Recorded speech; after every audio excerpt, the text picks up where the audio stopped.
We absolutely want to thank you for this great opportunity you've created for us, for the children of the ministry and their friends, for us to come together for knowledge, for wisdom. We ask that your spirit will be with us throughout this conversation, throughout this time. Prepare our hearts, prepare our minds for the future that you have in store for us. In Jesus' mighty name, amen. And so this afternoon, I just want to welcome all the parents, all the friends on the line.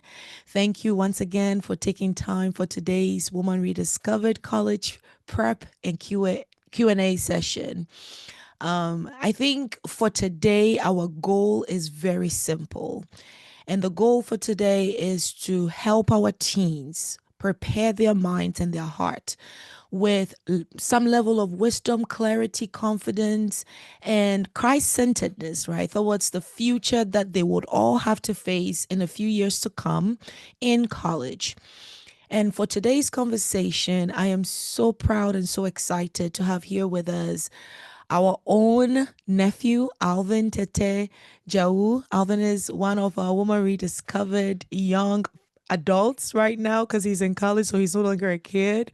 But I've had the opportunity to watch Alvin succeed. I've watched him thrive. I've watched his mom celebrate him in different ways throughout his high school career. And now Alvin is a freshman in Cornell. So Alvin will be giving us some practical guidelines based on what he wished he knew when he was in your shoes preparing towards college. And alongside Alvin's talk to you today, I would also be providing you and your parents with some Woman Rediscovered College Prep resources to support you in this season and in the seasons to come as you prepare towards college. So I encourage you, grab your notebooks, grab your pen, grab your pencil, whatever you want to write with. If for some reason you don't want to write and you just want to listen, that's great too, because we are recording our session today and we will make the recording available to you and of course to your parents as well. So I'm going to turn it over to Alvin, and Alvin is going to walk us through his journey up leading to Cornell. He's going to talk about his high school preparation, some of the habits, the soft skills he built. He's going to talk about college prep, what he did to get into an Ivy League, right? And also he would make some time to answer any questions you have. And after Alvin speaks, I'll come back to share some of the resources that we have for you today. So Alvin, are you ready? Of course, I'm all set. Thank you Let's go, very bud. much. You're Yes, welcome, sir. sir. Thank you guys for the opportunity. I really do appreciate you guys inviting me here to talk. And I do want to let you guys know that this session, especially for the kids, this is going to be like interactive. So it's not just going to be me talking at you for forever. Because I have professors. I know how boring it is when people talk to you all the time. So I will be asking questions. You guys will have an opportunity. You guys can ask questions in between slides if something's confusing you. So yeah, I'm going to start sharing my screen and we can get started.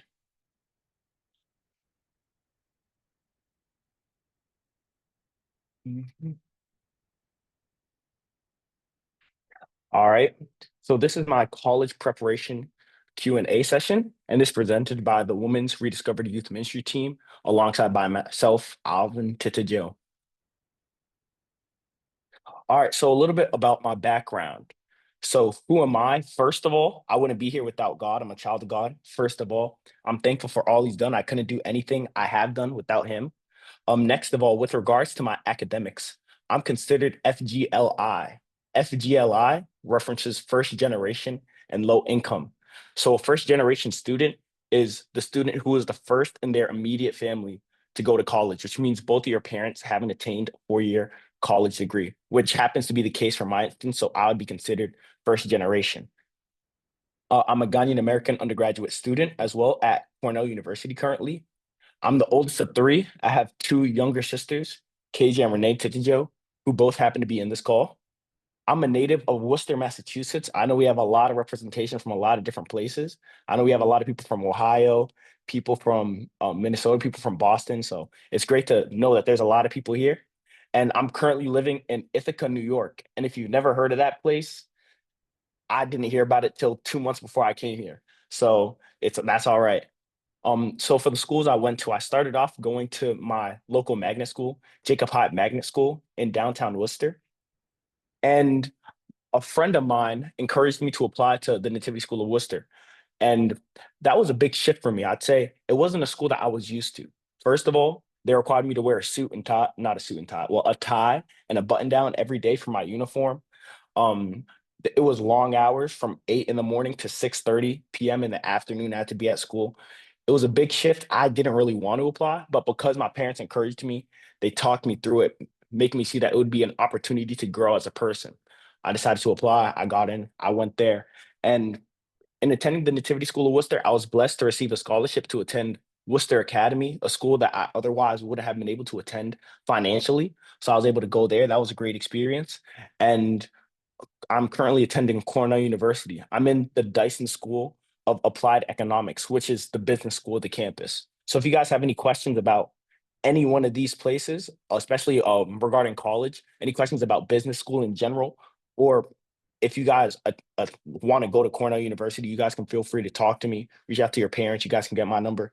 I'm open to answer questions at any time. All right. So for my first slide, if I could speak to my younger self, what would I say? This is primarily for the high schoolers, but I feel like one thing I learned in being in college is that things that you learn at the high school level also apply at the college level. And I'm going to assume that a lot of these apply in real life as well. So, first of all, I'd say build good habits. In high school, what sets people apart is the habits they build, how they spend their time. Because one thing I like to believe is that time is one of God's gifts, and that's not something that you should waste.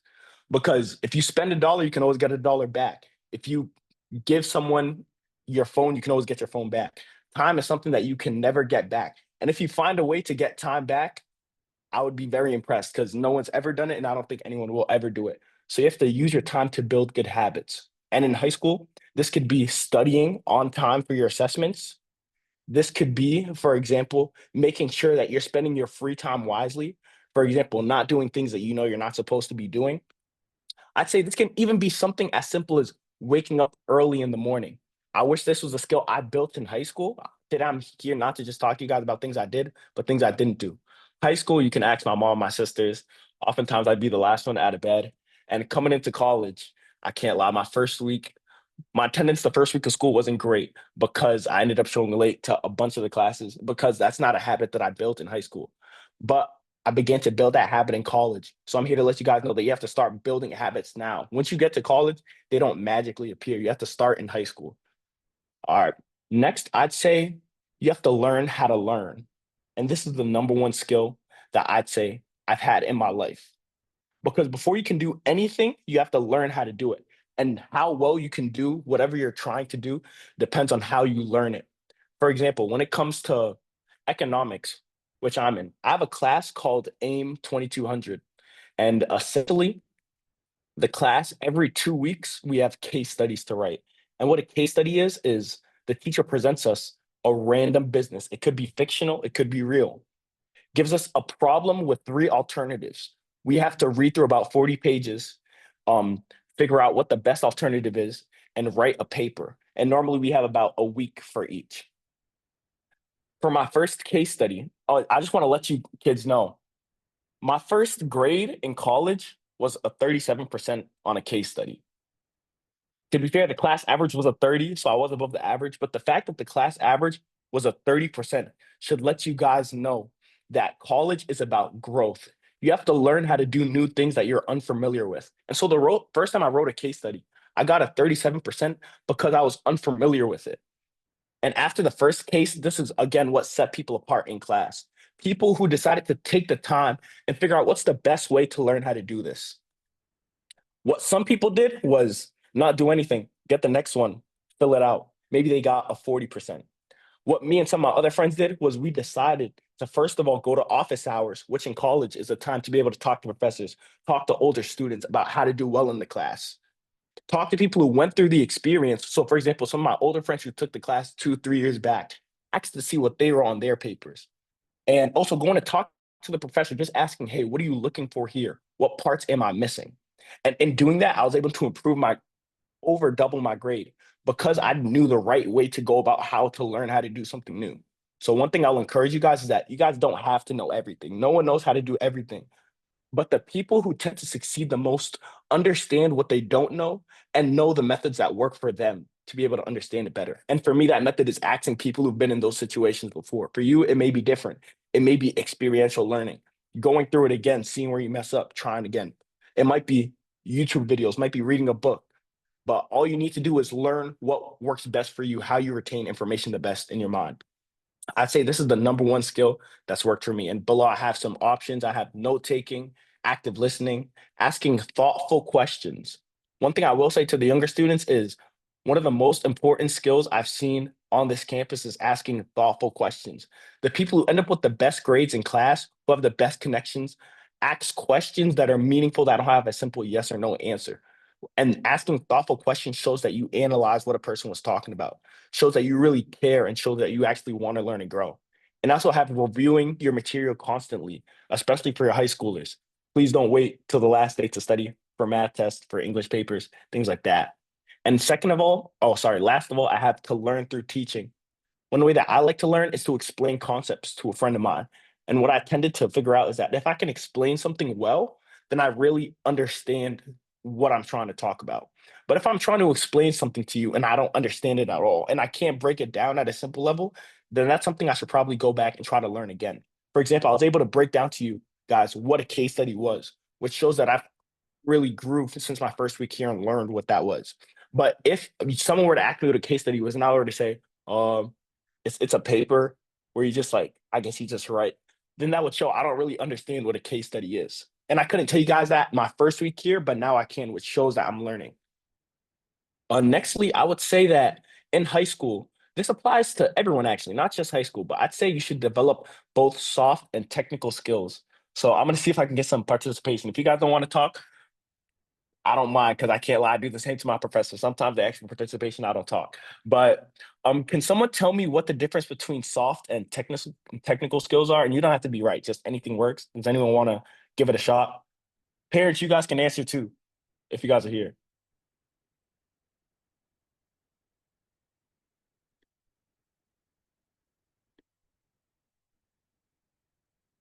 You know what, Kezia, are you there? Oh my, yes, yes. Kezia, can you tell? Do you know what the difference between a soft and technical skills are? And you can look at the slideshow. Like, do you know what the difference is, or do you think you could try and guess? You don't have to be right because I don't So expect you to know on this. the slideshow, it says soft is public speaking, time management, what? Interpersonal skills. Are you laughing at me? I'm not laughing at you. All right, I'm just observing. communication, etc. And then technical is stuff like. So I'm gonna guess technical is like digital skills, like how well you can make a slideshow, how well you can make a code, and soft is like how well you can connect with the people and like thank you. I'm you did pretty good. I will like touch on some stuff there, and parents, you guys can like correct me because this is like based off of what I've seen and what I experienced to be both. But yeah, thank you, Kezia, for your willing participation, even though I didn't force you at all. But yeah, so I'd say that soft skills, or actually, I'll start with technical skills.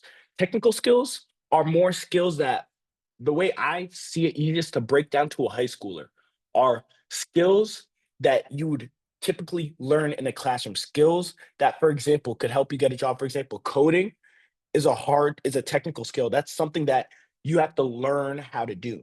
You have to learn how to code. There's computer literacy, for example, being able to know how to use a computer, how to reboot a system, being able to go through files. All these skills are things that high schoolers today are really good at, but they don't see those as skills. They just see that as another part of life. But I'm here to let you guys know that you guys are more skilled than you actually are.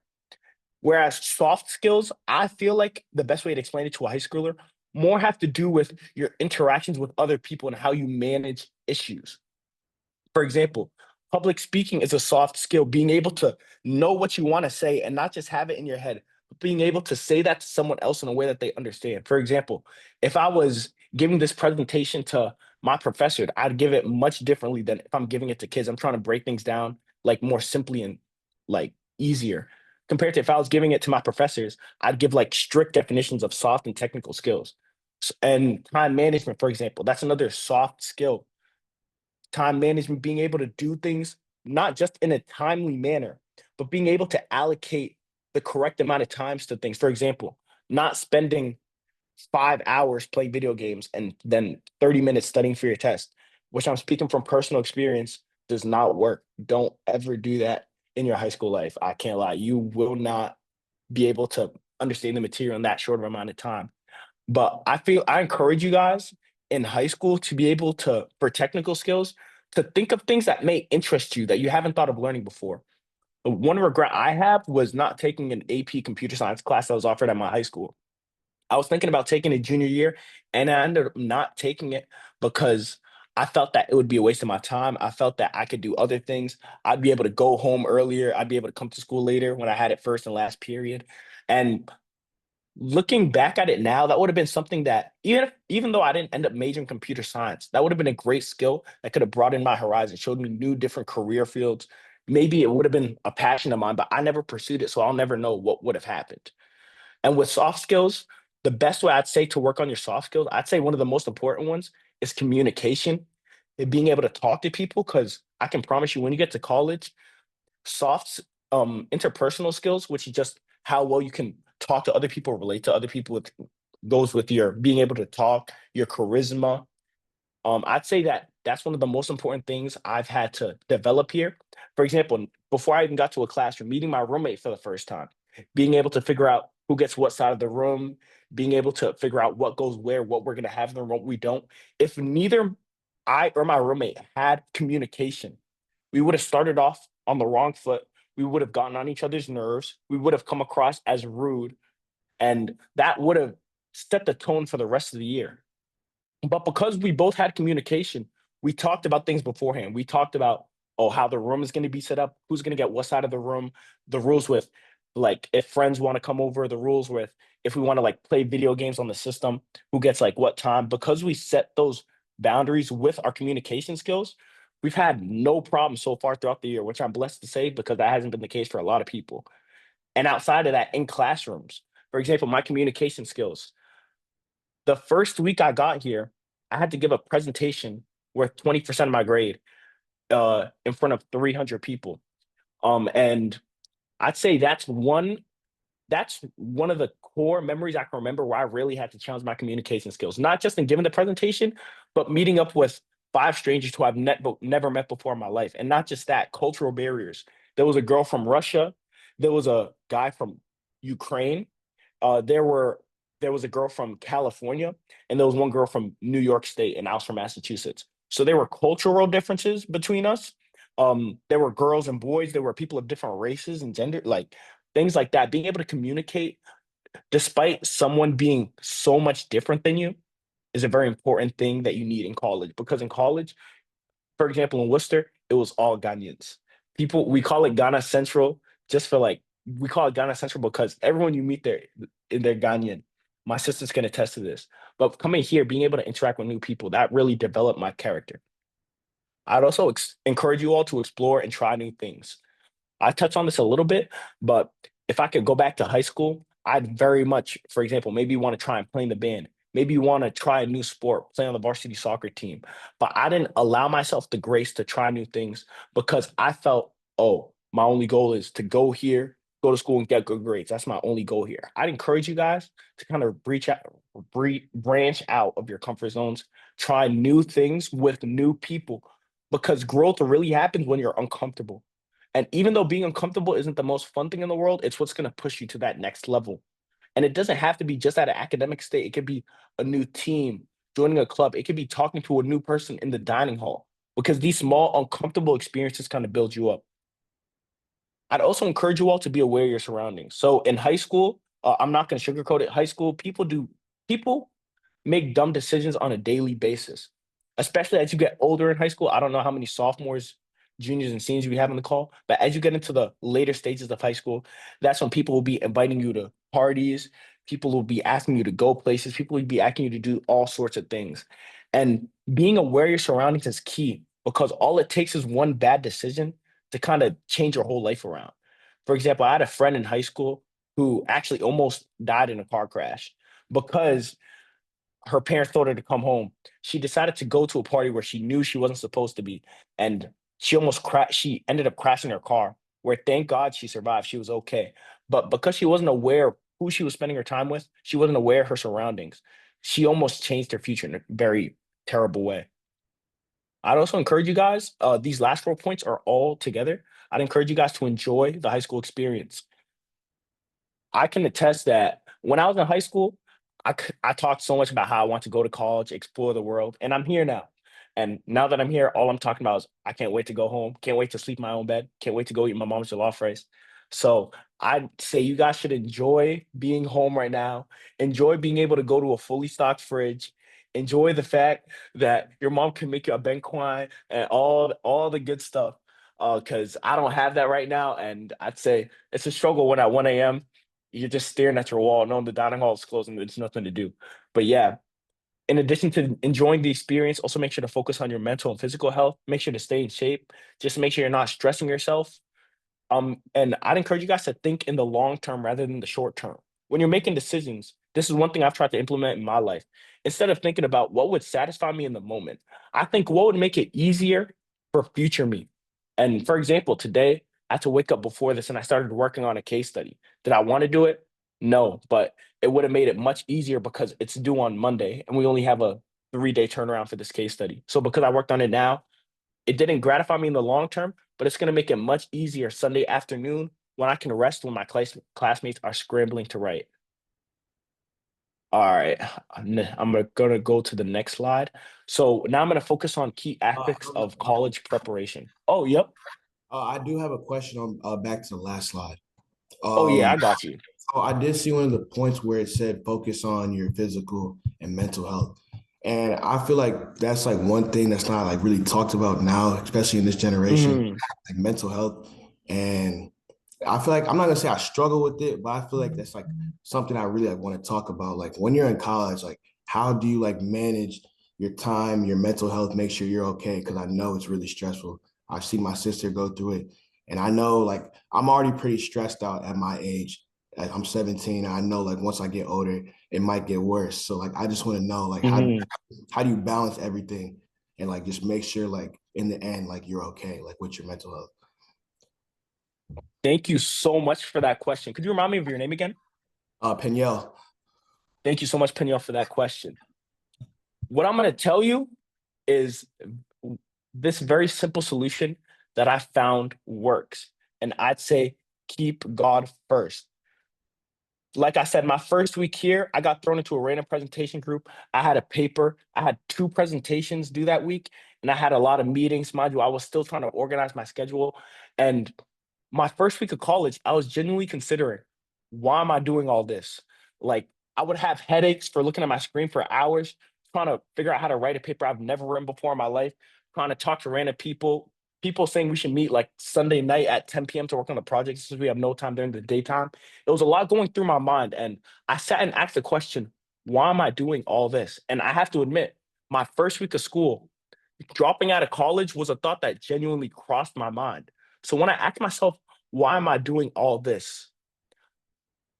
I told myself to put God first, and putting God first changed everything for me. Coming into college, I can't lie. When I was in high school reading my Bible, I was not consistent with it at all. Like my Bible would just sit on my desk for like days. I would barely read it. It got to the point where my mom would read my Bible more than me. But thank God we have praying mothers. I came to college. I definitely got more into my word, more into reading my Bible. And one thing I realized when I put God first is that when you rely on your own strength to do things, when you rely on your own mental capacity to handle the pressures of college, you're always going to fail. That's why, for example, you see people who seem to have everything fail. That's why you see people who Our millionaires commit suicide. People who have tons of fans, tons of money, still make terrible, terrible mistakes in their life, such as, for example, Chauncey Billups, a recent NBA coach. This is a little off topic. He recently got arrested for joining a gambling ring and setting up players. And why would someone who already has all the success, all the fame, all the fortune do something like this? It's because they don't have their priorities in order. They didn't have God first. So I'll say mentally, keeping God first allowed me to understand that I'm not doing everything by my own strength. God placed me in a position where the stress is an opportunity to grow. That's one thing I really came to understand. And when I saw the stress as an opportunity to grow and level up, and I saw it as him testing me and him being with me always rather than I got to figure this out all by myself, that's when things really started to change. For example, when I first came to school, all of my non-Ghanaian speaking friends every day, they'd always hear me say, my bread, which means I'm tired. Every day I'd say my bread, my bread, my bread. And it got to the point where like my non-Ghanaian speaking friends knew the word because I would say it so much. And one of my friends asked me why I kept saying that. I said, oh, I'm tired from school. Like I'm out of it. And this is why you need people who are going to empower you close to you.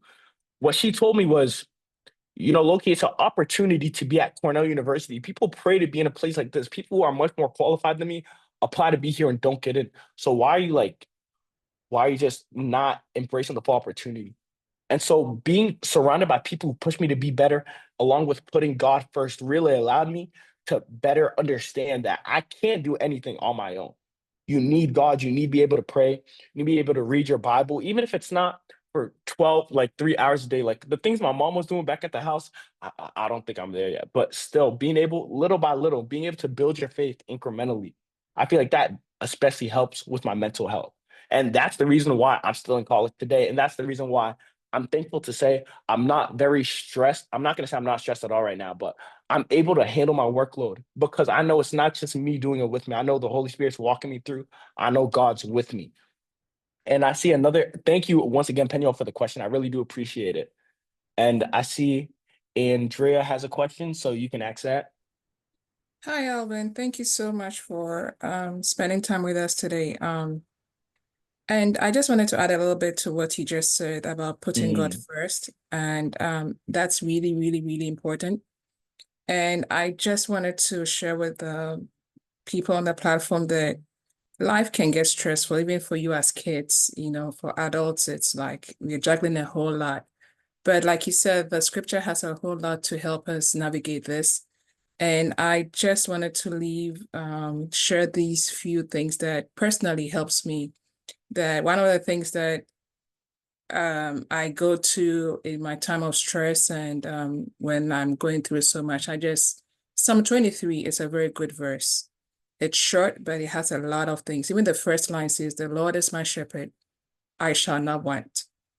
I mean, that alone, it's comforting, it's soothing, it has a whole lot. It's loaded in there. If God is watching over you, what are you going to do? You're not going to lack. You're not going to need anything. Just call on him, ask. And another verse that also helps me is that God has not given us a spirit of, I think it's in Second Timothy, I think 1:7 or so. And it says that for God has not given us the spirit of fear, but of power and of love and of a sound mind. So there's scriptures in there that helps us. And he said, we don't need to spend a whole lot because there's so much we're doing, but spend a little bit of time every day and God will direct you to where you need to go. He will give you the word that will empower you for the time and for the season you are in. So we just need to spend some time with God and things will be okay. Thank you.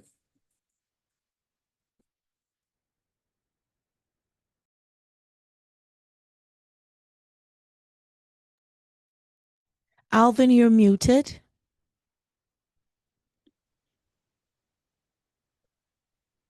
Thank you. Sorry about that. I was having some technical issues, but thank you so much for that point. I really do appreciate that. Does anyone else have any other questions or statements? Can I add to Uh, that? Can I add one oh, of more thing course. to it? Yes, I think one of the things I'll add to what you and Andrea have shared, and this is for all of my friends, um, learn to express and to share what it is you're feeling. Definitely, identify a safe space.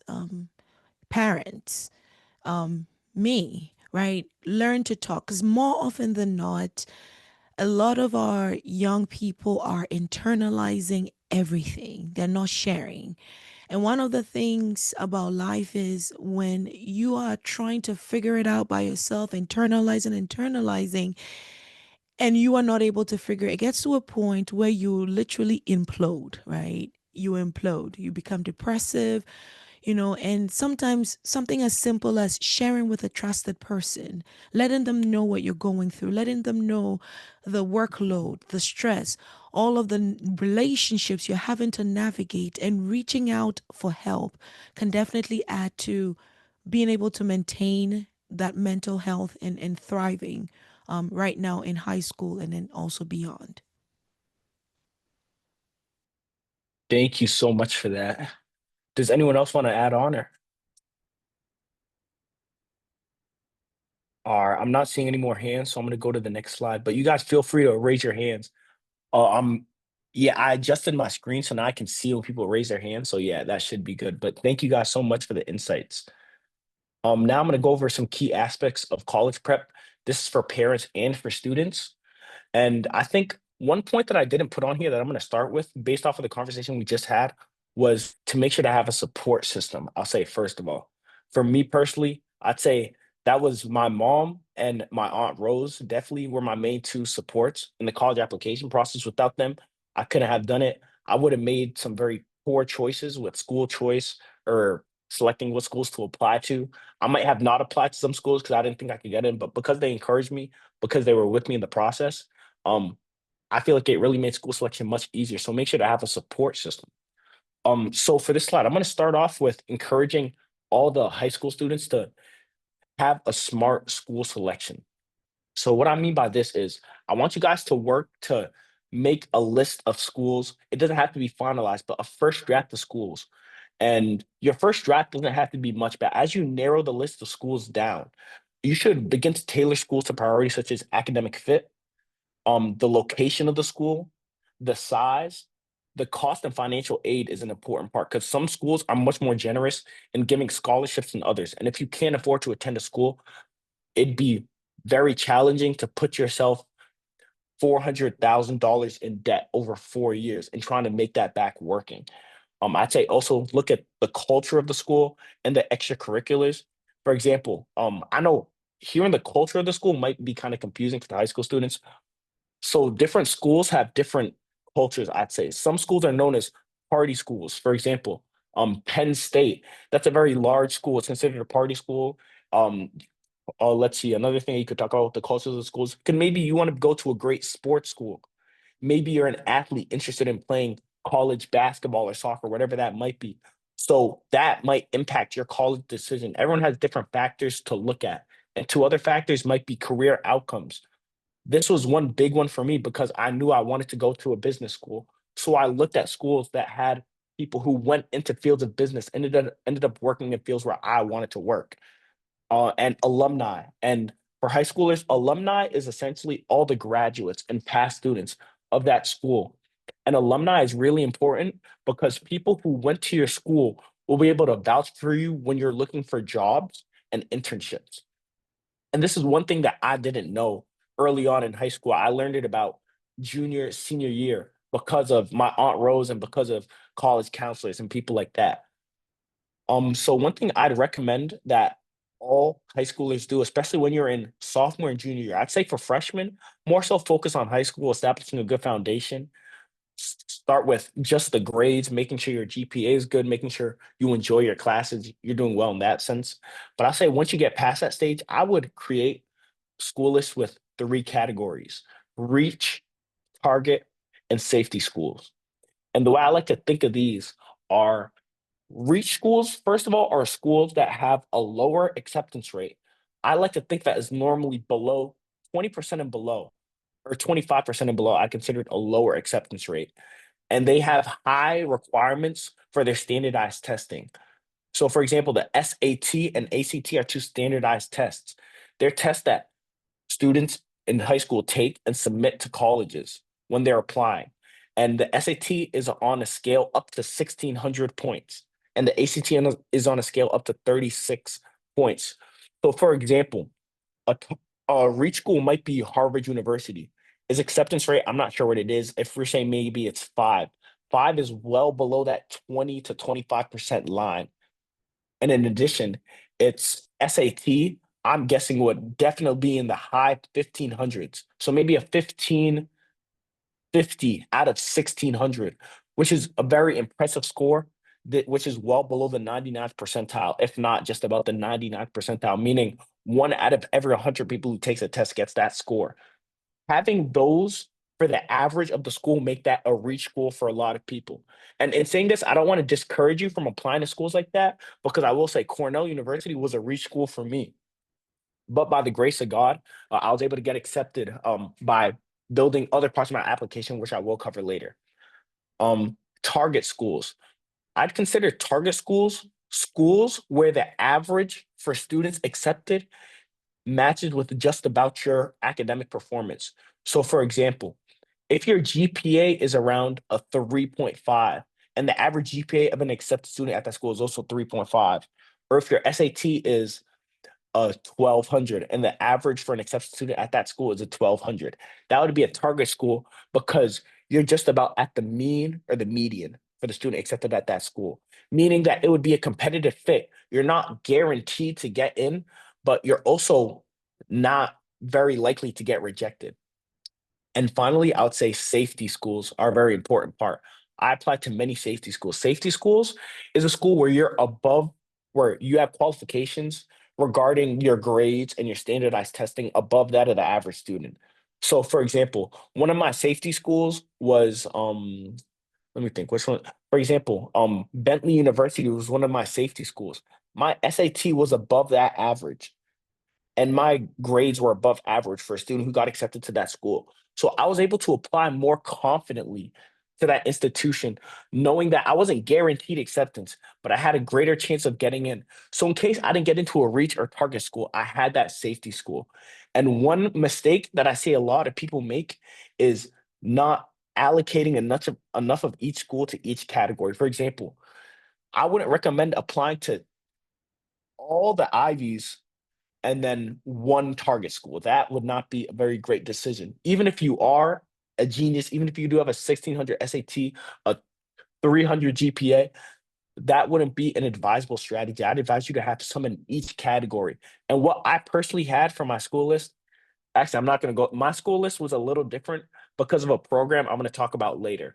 But what I had for my original school list was about 2 reach schools. I had 4 target schools, and I had 4 safety schools. So that was 10 schools in total. 2 reaches, 4 targets, 4 safeties. I'm not saying you have to follow that format. That's the original format I had. And for the high school students, you guys are mainly going to be applying through the common application, which is essentially an easier way to submit college, which is an easier way to submit college applications. So you submit one application and it gets sent out to all the various schools that you're trying to apply to, making it easier on yourself. And of course, you will need to submit school specific short answer questions, which are essentially essays, normally around 250 to 300 words about from the specific schools asking you why you want to attend. I've seen prompts such as, "Oh, why do you think so and so is a good school for you? What activity do you love to do most in your free time and why? What's one moment where you had to demonstrate personal growth?" So questions like these are questions that you can typically see on those short answer question sections. I will cover that more later, but if any of you guys have any personal questions about the best way to answer those sorts of questions, there's a lot of online resources. You guys can also reach out to me and I can reach out to other people on your behalf because I can admit I'm proud to say I wrote, I think, some good essays, but I can admit not all of them were perfect. There's still room for improvement. Just like you guys, I was also a student. I was also growing and learning. So you guys have to understand you guys don't have to be perfect. Just do what you can and make sure you allocate schools to each of the categories, not equally, each of the categories in a smart way. Like I said, not all reaches and then also not all safeties. Make sure to have some variety in your choices. So next I want to talk about some programs. Um, One thing that colleges look at in determining whether they want to accept you or not is extracurriculars. And one thing I noticed is that programs help a lot with, even if it's not something you can put as an extracurricular, being able to gain experience. For example, I applied to college through the Questbridge National College Match. And what Questbridge is, it's a scholarship for first generation and low income students. So if you're either one of those things, I'd recommend that you check out Questbridge, because it was a program that helped me out so much. And what it does is keep students apply to be accepted into the Questbridge Scholars Program. And once you apply, if you're accepted, you submit one application, and it submits your application to a list of about 30 schools. And you can rank the schools 1 through 30, as many or as little as you want. And if any of the schools on that list accept you, whichever school accepted you highest on the list, you get accepted. And if you get accepted in the first round, you get accepted with a full ride college scholarship. I didn't end up getting accepted in the first round, but I got accepted in the round after that to Cornell University. And my scholarship package was essentially the same thing, very good. So I am grateful for the Questbridge program. So if there's any first generation college students or low income college students, I would highly recommend you talk to me more about that. I highly recommend you research it as a junior and as a senior, especially. Uh, the next program I had was the Upward Bound Scholars Program. This was a program I found for my aunt, and this was a college preparation program that joined my sophomore year of high school, going into my junior year. And so programs like these are programs you can find at your local community colleges or maybe neighborhood outreach programs that help you learn how to write better, programs that give you after school tutoring, programs that take you on college visits. For example, I was able to visit Boston College, Boston University, Brandeis, a lot of different schools with this program. College preparatory programs are a great resource, and you can also put them as an activity on your application, which I did. And I will say that this program helped me a whole lot. And it doesn't just have to be Upward Bound. There's plenty of other programs. And another thing I want to talk about is college flyout programs. This is something that not a lot of people know about. And this is one thing that I'm very grateful I learned about in a timely manner. So in high school, colleges host these flyout programs. So breaking it down simply, colleges, they're a business. Really, they want to get a bunch of students so that they can like take their financial aid money, use it to make improvements to the school, things like that. And so because they're interested in attracting new students, what's it called? One thing they do is things called flyout programs. One example I'll give is there's a college in Minnesota called Carleton College. It's a small private liberal arts institution, and it's primarily white people. And because it's primarily white people, they hosted a flyout program for Black students and students of color because they wanted to get more diversity on their campus. And so, because of that, they released the information for the program, which I applied to, I was accepted to. So, what they did was my junior year, during one of my breaks, they flew me out to Minnesota. So I didn't have to pay. They flew me to Minnesota. I got to stay on campus for a week. I got to take fun classes. I got to go to a MLS soccer game for the first time. That was my first experience of college life. I got to use the college gymnasium, see a new part of the world that I never would have been to if it wasn't for that program. So college flyout programs, I'd say any schools that you're interested in, look for college flyout programs. Some of them are directed towards certain demographics. So, for example, a certain race, whether it be Hispanic students or Black students or something like that, or certain social economic backgrounds, such as low income students or yeah, things like that. So I'll say look for college flyout programs because that helped me a lot. I've done two of them so far. I did one at Carleton College in Minnesota where I met some amazing people. I actually met an admissions officer who helped me work on my personal college essay and gave me great feedback, which actually helped me get into some of the schools I got into. And I did one at Pomona College in California. So that was my first ever time in California. It was early in spring last year. It was an amazing experience. You can ask my mom. I went to California so much. I came back. I'm like, Mom, I have to go to school in California. There's no way I'm not going. I actually ended up committing to that school and decommitting because like I loved it so much. But that was a great experience that I'm so grateful I had the opportunity to have. And this was at no cost to you. So I'd encourage you to look for college flyout programs. And once again, this isn't stuff you have to wait till you're about to get into college to do. I was doing this my junior year of high school. Like I was looking at them my sophomore year, applying my junior year, my senior year. They're all over the place. So I trust me, you guys will find things that you like, be able to see schools that you like, and these might be places that you might not be able to go on your own accord. So I'd say make the most of it. Next, I'll say to gain exposure. And so what I mean by this is reaching out to courage college students. Talk to people who've been in the places you want to be. One piece of advice I'll give you guys just about life in general is if you want to be in a certain type of room, whether that be like a corporate room or you want to be in a certain project team in college or you want to be at a certain club in your high school, talk to people who are in those rooms, see what they did, learn how they got there, see what not just what good things they did, but what mistakes they made that set them back, that could have progressed them further. So, like I said, you guys can ask me questions about, I'm okay answering personal questions about what I did in high school, like how I spent my time, things like that. Like reach out to people and talk, and that's how you gain insights and learn and grow. And I also say explore a variety of majors and career paths. For some people, like since they're a kid, they know what they want to do. For other people, they have no idea, even when they're even in college, and both of them are okay.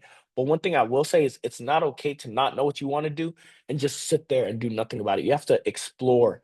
Once again, talk to people, look online. One thing I used to do was I used to watch day in the life videos of different career fields. And that not only showed me that I was interested in certain careers, but it also showed me that I really didn't want to do certain things. Like, for example, I'm a people person. So if I watched a day in the life video about, for example, say an accountant, and I realized an accountant stared at a screen for a lot of the day and didn't really talk to people that much. No shade to accountants. Like accountants are important, but that's not a job for me that I found not just from watching those videos, but from talking to people here at the school, from taking accounting classes. All right. And the last point I'll have is to start early. One thing I've been telling my sister a lot is that you have to start early. I'm not saying you have to have your college essay done by freshman year. I'm not saying you have to get into college before you even like know what you're doing in high school. But what I mean is start gradually. So one thing that I would really tell you guys to do is to start consistent and meaningful extracurricular activities. Find something you love. Like if you're a freshman or sophomore and you see a club that you like, join it. If you don't like it, you can always drop it.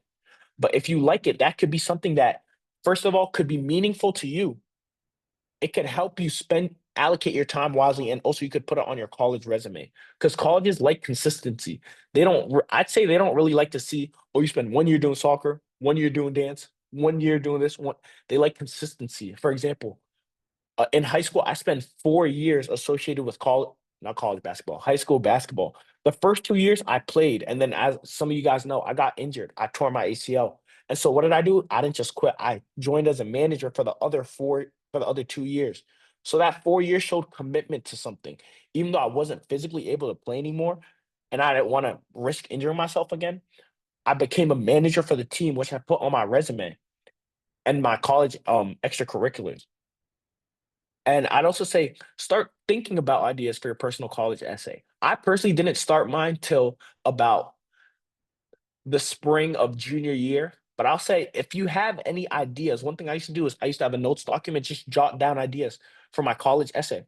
And in jotting down ideas for the college essay, I ended up writing my college essay about a notebook I had next to my bed after I had ACL surgery, where I had a bunch of my ideas and dreams and aspirations. And that essay came because I proactively was thinking about what I wanted to write about. For like when I was doing nothing on a Saturday, I just opened the notes document just to write an interesting experience I had that I might be able to incorporate. And I'd also say start early on scholarship searches. I'd say no scholarship is too big, no scholarship is too small. Apply on the local level, regional level, and national level. Because I'm gonna just tell you guys, money doesn't grow on trees. The end of the day, you get to college, you need money.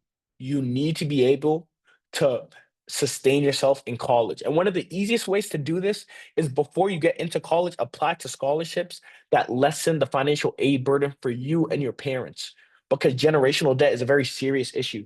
So making sure to start early with scholarship searches is one thing that can set you up for success in the future. And I'd say you could definitely talk more to me about what scholarships I applied to. For example, two of the main ones I remember were Questbridge, the scholarship that paid for a large amount of my college tuition.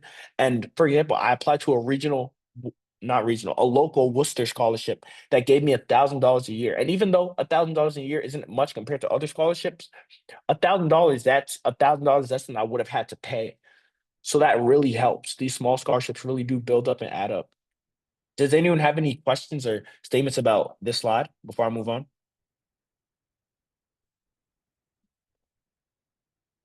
All right, I'm gonna move on then. Thank you guys. And next, I'm gonna go over these quick 3 points for the high schoolers. So this is in my opinion the key things to focus on when applying to college and the actual application process. First of all, this is your writing or your application essays. And in my opinion, once again, this is subjective. In my opinion, this is the most differentiating factor. So, for example, if colleges have two people with the same grades, same experience, same school, same this, what separates them apart is their writing.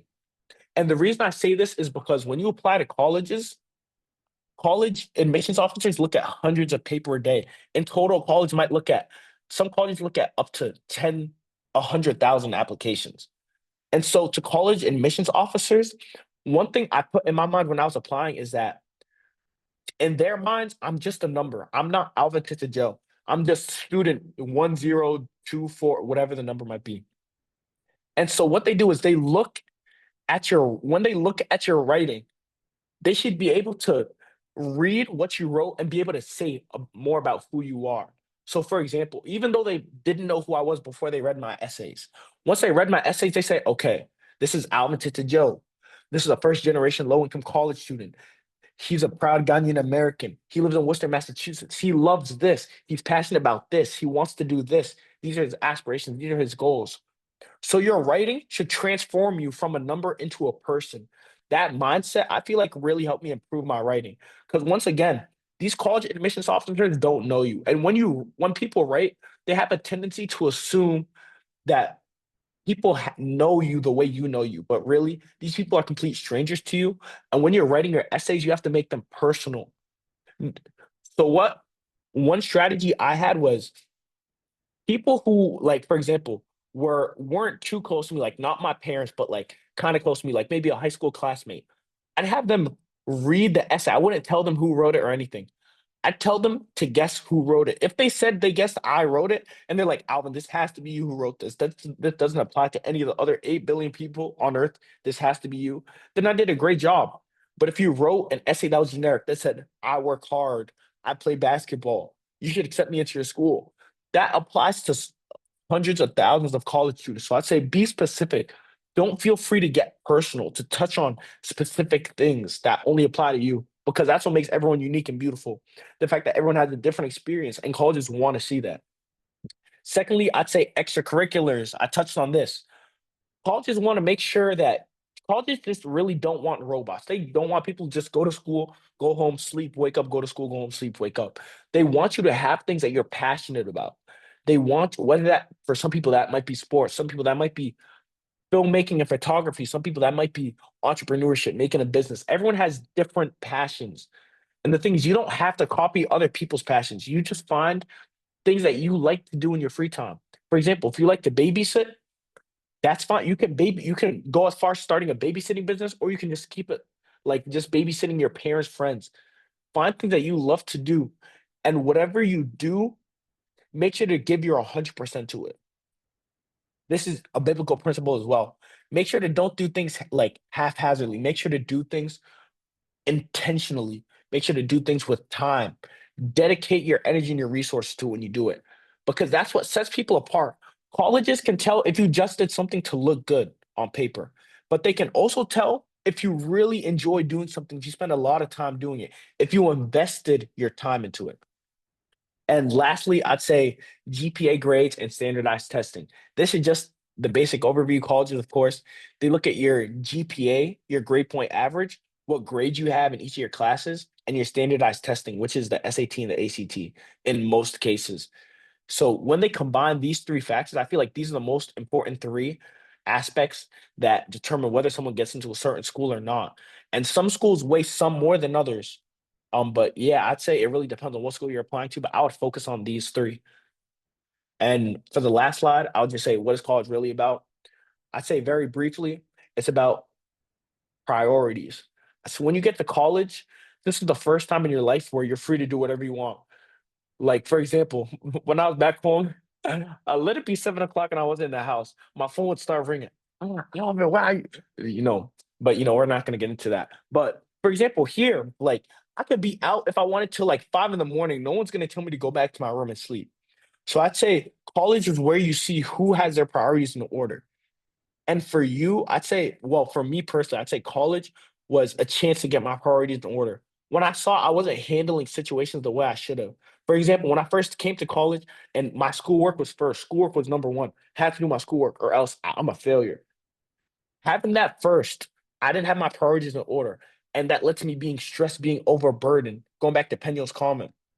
But when I changed my priorities, I put God first. I made sure to start calling home like as much as I could whenever I had free time, making sure to spend time hanging out with people who maybe weren't the coolest, maybe weren't the flashiest, but people who like encouraged me to grow, encouraged me to do my work, encouraged me to read my Bible. Like one of the older seniors, I told my mom about him. His name is Reggie. Reggie's near and dear to my heart. I love Reggie because Reggie, tell me my first Sunday in college. This man picked me up and forced me to go to church. I don't know any other college student who's done that. But for me to have someone like that who's by my side, someone who forced me to get up and go to church, forced me to read my papers when I don't want to, like, I got about to study. You want to come with us? I'm like, not really. He's like, all right, that's fine. How much work do you have done? Zero. Alvin, you're coming with us. Let's go. Just people like that really help you get your priorities in order. I'd say also the three P's of college, I'd say people, purpose, and preparation. College, you're going to meet a lot of people. Some people might be in your life for a season. Some people might be in your life for a lifetime. You don't really know that. But one thing I will say is people will take you farther than any degree. So just smile. That's one thing I've incorporated.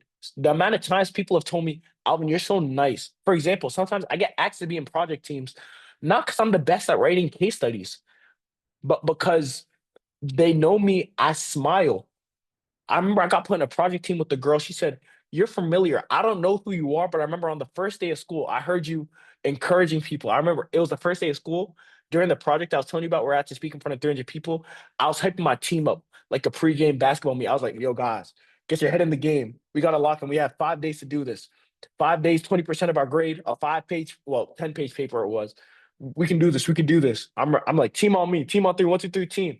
It didn't seem like much, but she saw that and she invited me to be on her team because she saw I was a welcoming person. I say purpose. You don't have to know. I don't have to understand, okay, I'm going to be a consultant here. I'm going to work here, to be an entrepreneur here. I understand that right now I'm working towards a greater purpose. And even if I don't know exactly what that is, being intentional, taking the time to build up myself with, for example, the soft skills I was referencing back. You guys see the things from high school translate to college, the soft skills and technical skills. Building those things to help me achieve my purpose better is important in college and preparation. College it's a test. Some classes I'm fully convinced are there just to annoy you, just to bug you, just to test if you can mentally handle the pressure that you're going to face later on. And I'd say keep that in mind going into college. You don't need straight 100%. So like I said, my first grade was a 37%. The lowest I ever got in high school was maybe at 80 something. Like that's a huge drop. But like I said, college is here to prepare you because it's a new level.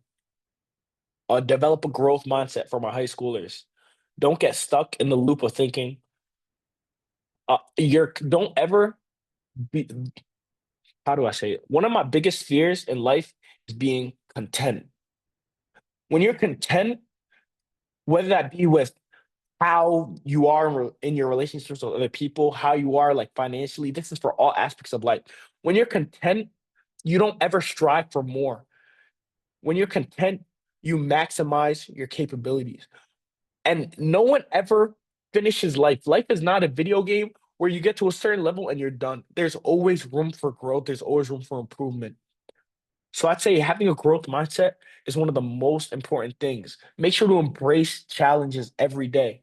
Commit to being better. I don't do everything I do because I like to do this. For example, like even talking here, I didn't talk here because I woke up on Saturday and I was like, I want to talk to some kids today. I came here because it was an opportunity to challenge myself, to reflect on what I learned in college and be able to apply it and give it to some of you guys. Even if not everything's perfect, like it's a it's a work in progress. I'm fixing my public speaking right now. Like that's something I'm still working on. Something I've had a goal of improving in college. It was actually one of my main goals that I set for myself going into school. So I'm working on it now. Yeah, so I have a Bible verse at the bottom here that especially relates to developing a growth mindset. It says Romans 5:3. It says, we also glorify in our sufferings. Oh, sorry. We also glory in our sufferings because we know that sufferings produces perseverance, perseverance, character, and character, hope. And hope does not put us to shame because God's love has been poured out into our hearts through the Holy Spirit who has been given to us. And this stuck with me because I read it about 2 weeks ago. And this was at a time where I can't lie, I was feeling the pressure from college again. The pressure never stops. Sometimes it's less than others, but this was a time in college where I had a lot of assignments and not just that, a lot of extracurricular things. I had to work out some things with some people. It was a lot going on in my head mentally. And I started to get that idea back of, oh, my bro, I just want to go home. I just want to. But when I read this verse, it made me understand that God's never going to put me through something I can't handle. And in addition to that, he's never going to let you walk alone. He's never going to say, you go do this, I'm going to chill over here. He's going to be with you through it all. And in high school, I didn't really understand that because high school, I wasn't challenged to this extent. So I'd say coming here, having that foundation of like a mom who like prayed for me, like woke me up in the morning and prayed for me with anointing oil, even though at the time I found it annoying, like, Mom, why are you waking me up at 6 a.m.? Pray for me. Like, I don't under and like her leaving the anointing oil in my room at the beginning of the year. I'm like, Mom, why are you like leaving this here? I don't know what I'm gonna do with it. But like now I see the purpose for all of that. So you have to understand this is a walk you do with God and with your community. So yeah, that's really to help you guys out. So do you guys have any I can answer any questions if there's no questions. We're all good here. But yeah, you guys can also reach out to me after if it's a more personal question. So yeah, thank you guys. Awesome. So we're going to open it up for questions if anyone has any questions for Alvin. And then I would also share some scholarship, financial aid resources, and roadmap. So we're going to open it up. Any questions for Alvin so far? I Before would have a question, please. go Oh, ahead, sorry, who Peniel. was that? Uh, Peniel. my name's All Preston. right. I'm his brother. Yeah. Oh, Preston. Okay, Preston, go ahead.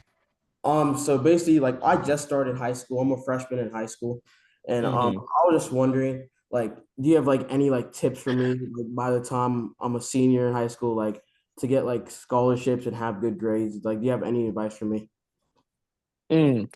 One thing I'd say when you're a freshman in high school, explore. That's what I would recommend for every freshman.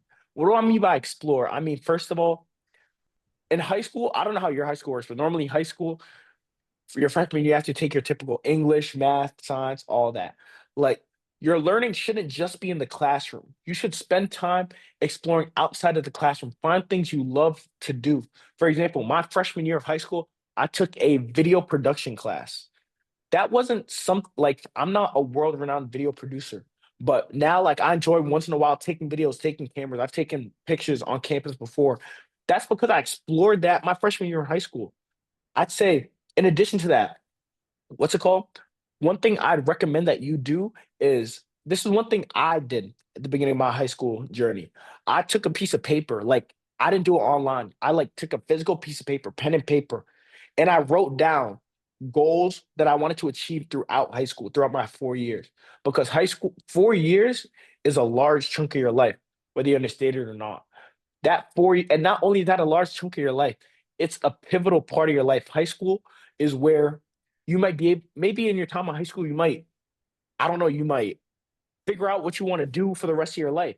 You might meet like a co-founder of a business of yours. I don't know what your high school path has in store for you, but if you have goals going into high school, it makes it so much easier to be productive throughout your 4 years. So, like for example, one of my goals in high school was to learn an instrument. Going into high school, I knew nothing about instruments. I could clap my hands, like that was about it. But because that was one of my goals leading into high school, and mind you, these goals don't have to be start $1 billion business. Um, become the next CEO of whatever, because the goals were things that actually cared about and I actually devoted time to. You can ask my mom and my sister to get to the point I would annoy them when I was in my room playing instruments. Like now it got to the point where I can play for people. Like this Sunday, like I had a performance yesterday and I'm playing again Sunday, but that's because I set these goals throughout high school that weren't all academically focused. Some of them were about things I liked. So I'd say as a freshman, explore. Find things that you love to do. Because when you love to do things, like there's a saying, if you love your job, you never work a day in your life. That applies for high school. If you love whatever you're doing, it's not gonna feel it didn't feel like I was practicing. Like I enjoyed it. It just felt like I was having fun. And that was also something I could include in my extracurriculars and something I was able to continue in college. So both of those things, having another thing for my extracurriculars and having an extracurricular in college actually were because I had that list in high school. And I also had a lot of other things on that list that did not get accomplished. I'd say some of them were kind of infeasible. So understand you have to give yourself grace. You aren't like no one in high school is like the supreme high school student who has perfect grades, perfect this, perfect that. You have to understand that this is a chance to learn and grow with other people. And another thing I'd say to that is I said this before, but this is very important. Just make sure you have a good group of friends around you because those are the people who will help you make some of the best decisions you'll make in high school and some of the worst. One regret I had in high school was barely talking to people at all. My junior and senior year. I feel like my freshman year, I was much more open, much more talking to people. I feel like my junior and senior year, I was much more closed off. You can ask my mom. High school, I would be on campus. My school was a boarding school, and I had a friend called Bill who lived in school. We played basketball every day till about 8 p.m. It got to the point where my mom was like, Alvin, you can't be staying at school till 8 p.m. But I stayed there that long because I enjoyed my time playing basketball, going to dinner, and just chilling. So when high school, especially as a freshman, focus on making connections with people. Making connections is different than a friend. I say a friend is someone who you go to in a time of trouble. But a connection is not someone who you go to in a time of trouble. For example, all my classmates, they're my connections. So like if I have a question about the case study, I might ask them. But if something happens like dire in my life, I'm not gonna go to my classmates and pour out to them what happened to me. That's what you need a friend for. So I'll say friends are one of the most important parts of high school. And I remember my mom I used to tell my mom this, that in high school, I'd always tell her I want a Jonathan. And like, what is a Jonathan? It has to do with in the Bible, Jonathan, that's like a very good friend who you can go to in your times of need. And that's not a blessing everyone has. That's not something everyone is blessed with. But what's it called? In high school, I'd say if you find even just that one good friend, good connection you can go to all the time, I'd say you should be set. So your connections, being able to distinguish connections and friends are two very important things. Distinguish those two and also explore, have fun.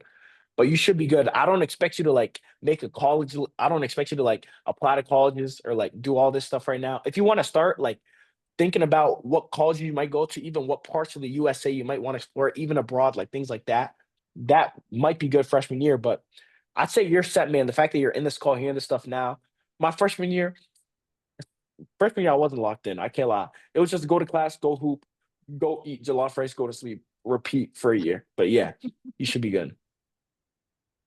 Thank you, Awesome. Alvin. Thank you. No problem. Right. Did I answer your question? Yeah, you did. All right. Thank you. Anyone else, friend? Okay. Well, Alvin, if you need to drop off, we would let you drop off. But if not, you can still hang out with us as I go through the next session of sharing some resources with the parents and with the students that are on the call today. And so I want to just quickly echo something that Alvin shared in terms of, focusing on who you are and who you're becoming, because that is the journey that all of you are on. You are currently in a season where you're figuring yourself out. You're figuring out what you are like, what you get excited about, the things that you don't like, and that journey continues on into college. College becomes that incubator where you figure out yourself without the support of family and friends. So, what you are doing right now is definitely leading to a bigger version, right? So, enjoy exploring, enjoy getting to know who you are, enjoy building those soft skills, enjoy making those connections, and enjoy trying to think about the kind of future you want and trying your hands at different things. After this call, I will share two structured resources with you and with your parents. The first resource would be a college roadmap, and that would lead into the question that Preston asked in terms of I'm in my freshman year. What should I be doing right now? I'm in my junior year. What should I be doing right now? And then the second resource will be a resource for scholarships and opportunities for financial aid, even as you plan on college in the next couple of years. So let me quickly go through the college preparation roadmap, right? And I'm going to just do like a quick year by year timeline. Okay. So if you're on the call today and you are a freshman, you're in your ninth grade, right? Like Alvin rightfully said, focus on exploring your interest, focus on joining a club, finding something you want to play, changing it if you don't want to stay with it and finding something else. But also, I would add to that, focus on establishing strong, steady habits. One of the things that Alvin said that really resonated with me is learning how to learn, right? So you are not too young or too early in the game to learn how to learn. Even as adults, we are still learning how to learn. So if you are in your freshman year, learn how to learn. Ask the question, what will help me absorb information better? What will help me be able to retain things better, right? Also, I believe in your freshman year, it's not too early for you to talk to your guidance counselor and start asking about honors or AP possibilities, right? What are the AP options that are available in the school? What would that look like? And truly being honest with yourself if you believe you have the ability to start exploring those options as well. I'm thinking in sophomore year, 10th grade, right? Now you're transitioning a little bit more into a deeper level of the path for college. So you're thinking about possible college majors, career paths. Like Alvin shared, you're watching a day in the life videos. Maybe in sophomore year, you're considering taking the PSAT, right, in the fall. Just to try your hands and see how that feels like, right? And then also sophomore year, you are continuing to challenge yourself academically. Again, you're continuing that journey of learning how to learn, right? And I believe, and Alvin, you can chip in sophomore year, it's a great time for you to now start putting together a list of all your accomplishments, right? It's a great time to ask your teachers for feedback, your coaches, people that have had any kind of oversight, in any activity, class. Ask them for feedback and start notating and listing out your accomplishments, because very soon, like Alvin said, when you're telling the story of who you are, those things will come in handy. So if you're on the call and you're in sophomore year, stop jotting down your accomplishments. And if you don't have any accomplishments, start thinking about accomplishments, because those things will feed into the narrative and the story that you present in your college essay that would allow you to have a strong essay for college. Then for my juniors on the call, 11th grade, right now it's like the pressure is activated, right? Now we're thinking about our standardized testing. If you're doing the ACT, you're thinking about it. If you're going to do the SAT, you're thinking about it, right? Like Alvin said, you're taking advantage of the college fly out programs. Guys, listen, I didn't know that when I was in college. I wish I did. I would have done all of it, right? But if you're in junior year, start looking at those college flyout programs Alvin shared with us. Start doing campus visits. Start refining your list of colleges. And, we can definitely have a separate conversation about honing in on which college is a right fit. But together with your parents, in prayer, in agreement, start thinking about possible colleges that you would want to go to and refining that list to come up with a short list and start researching scholarships. I'm going to talk about that here in a few minutes, right? Because junior year, the pressure is on. You've got to you've got to have a plan going, right? So you're starting to look for scholarships in your junior year. And at this point, you're definitely taking those advanced courses. You're maintaining your GPA, right? You're keeping your eyes on that GPA. And at this point, if you've started off finding activities that you enjoy, now I would be asking that you start taking more leadership roles in those activities, right? So now we're starting to explore, maybe I want to, like, have a leadership role in this and that and that. Junior year will be a perfect time to start with those seeds. Then if you're a senior in this call, yay, we're literally at the finishing line. 12th grade, I'm thinking at this point you should have a refined college list with you, right? You should also start thinking about early submissions for applications. You should start looking at completing your FAFSA, right? You should have starting to apply for scholarships. You are literally staying focused on building those grades, right? At this point, you are gathering letters of recommendation if you're going to need those with your college applications. The people that you ask for feedback from, remember? Yes, those people, you are going back and having those conversations about recommendations. At this point, you are actively engaging people in proofreading your essays, right? Because you may think your essay is phenomenal, and Alvin, thank you for sharing that. But someone else can look at your essay and have a completely different opinion. And Alvin's tip, I would definitely carry this, Alvin, in talking to other teens, is have them read that essay and say, does this tell you about me if you didn't know me, right? Because like he said, your essay should make you more than just a number. It should make you a person. I thought that was very brilliant. So senior year, we're doing that. We're refining those things, and then we're getting our applications in early, right? We're getting things done early. We're not waiting till the last minute. We're not going to put unnecessary pressure on us, right, in the last minute. The second resource that I'm going to share with your parents and then with you are all the scholarships that are sort of like geared towards minority populations that I want every one of you to explore. Many colleges, many universities, they offer special scholarships, special programs aimed at minority students, right? I know a lot of you are strong academically. I love that, right? But we are not only going to be looking at the academic scholarships, we're also going to look at scholarships aimed at, different categories of people, right? Because we want to make sure that multiple doors are being opened for us to reduce the financial cost. Like Alvin said, generational debt is a beast, right? So we're looking for multiple sources of possible funding to relieve the pressure from our parents and to literally take advantage of what is already available. So I'm going to go through a list of some of the ones that are available. Example, we have the United Negro Fund, right? This scholarship would award up to 100 million annually to minority students.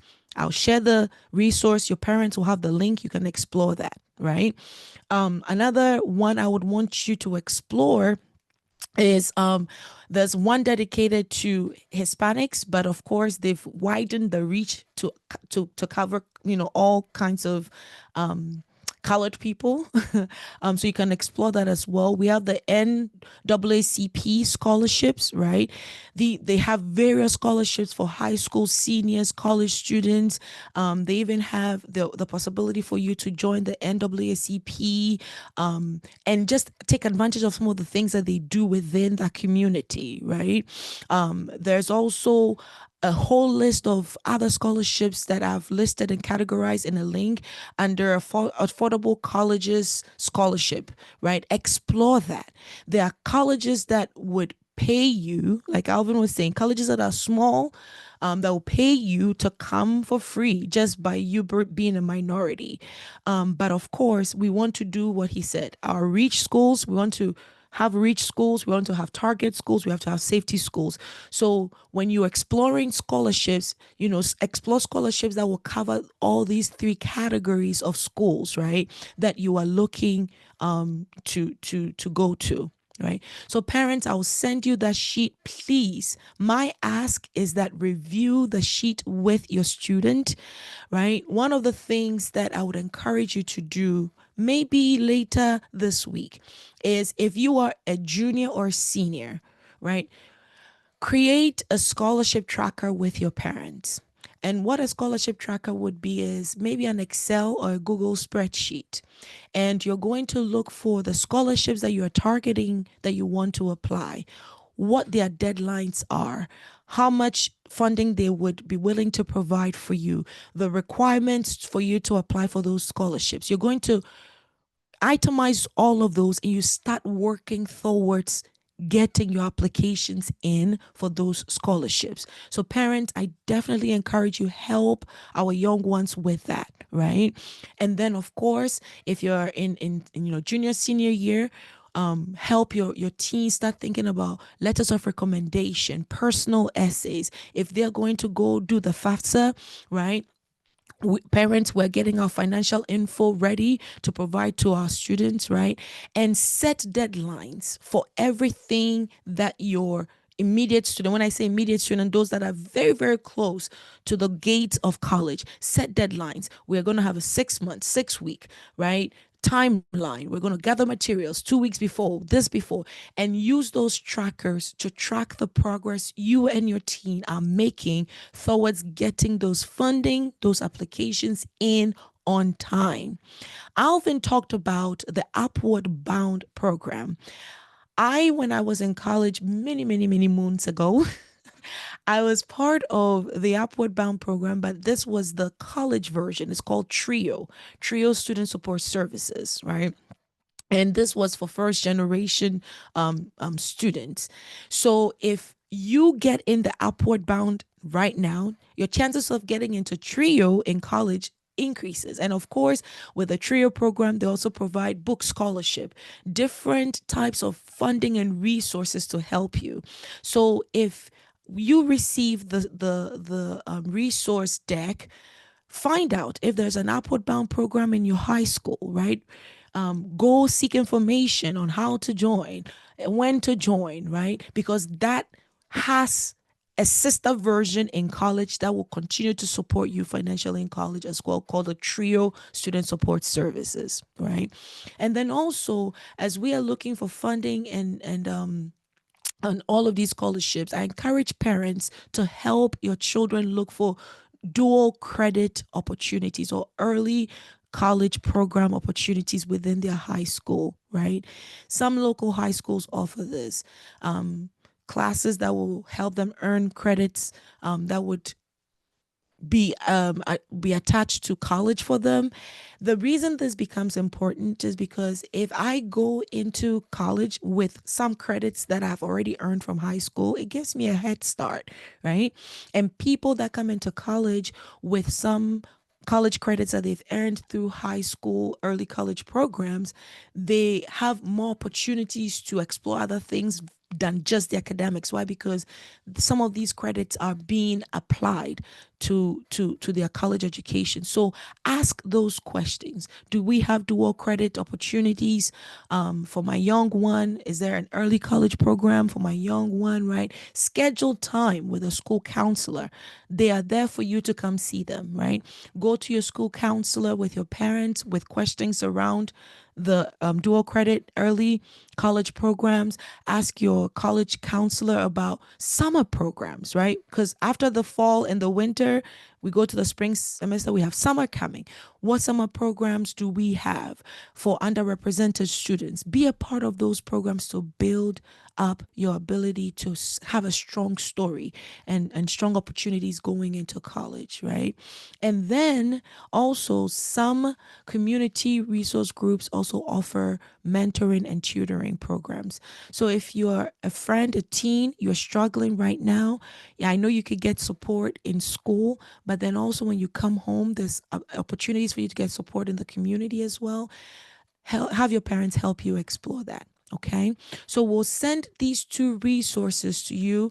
The way we structure them, they are they are going to come with links. So all you need to do is when you open the documents, you click on the link, it will take you directly to the resource guides that we are asking you to review by yourself or with your parent. There's one for all the things you need to do in your freshman, in your sophomore, in your junior, in your senior year, a checklist that you can print out. Please utilize all of these pieces of information as we help you set yourself up for success. Okay. And so I'm going to pause here and see if anyone has any questions before we wrap up for today. Any questions? Any questions, friends? Okay. So let me close up with this. And I'm trying to rush through because we are running out of time. Where you are right now in your high school career, it's meaningful, it's important. It is work you are doing that is going to build up for the next season of your life. Take time and do it well so that the next stage of getting into college, you would have already built that firm and solid foundation that you will continue to build on. The journey towards you getting into college, it does not have to be overwhelming. Okay. With guidance, the right structure, with faith, like Alvin talked about, we can all walk boldly into that purpose. Whether you know what you want to do or you don't know what you want to do, we encourage all of you to explore college as a possibility. And as a ministry, we are here to help your parents, to help you, right, prepare month by month, season by season, and get you into college successfully. Reach out. I love the question Peniel asked about mental health and stress and all of that. Reach out. For those that are in Woman Rediscovered, your parents have my contact. We want to speak with you. We want to encourage you. You don't have to struggle to figure it all out by yourself. There are many aunties in the ministry who have doctorate degree. They've walked the college journey. They've coached, they've mentored young people like yourself. They've helped prepare young people like yourself for college. So we are here to support you, to support your family, and to get you into college if that is a desire that you have. College is part of the purpose journey of life. All of you should be encouraged to explore it. You can do it. And I know that with God's help, many of you will come back in the next couple of months and take Alvin's seat and also share your experience with all of us. All right, friends? So has today been helpful? I just want to know, has today been helpful for the parents that are on the line? Has today been helpful? Is there something you want me to expound on before we wrap up? Please go ahead, unmute your phone and let us know. Okay. Peniel says here, Peniel says, we appreciate sharing your experience and sacrificing. Alvin, that is for you. I feel like Peniel, you and Alvin definitely have so much alike. You need to connect with Alvin. We need to make that happen. Of course, Awesome. Peniel. Thank you guys for letting me. And sorry for having my camera off. It's because I'm walking to the dining hall because it closed at 2. Go But thank go eat, Alvin. We appreciate you, Alvin. We love you. We're rooting for you. We can't wait to see you at the next Woman Rediscover retreat, to love on you and to hear all about your journey again. For those that are on the call, I will be sending your parent a follow-up email, like I said, with the resources, the document, and also my contact information. Reach out to me if you want to connect with Alvin. Reach out to me if you need for us to get on a call and walk through any of the roadmaps together. Reach out to me if you need information on how to find resources. There's a ton of resources out there, all right? And your aunties, we are here to help you walk the journey. A big thank you to Alvin's this mom for making her son available. Sister Cynthia, if you're still on the call, thank you so much for allowing us to borrow your son for this afternoon. Woman Rediscovered, we are so proud of all of our young people. We've been praying for all of you.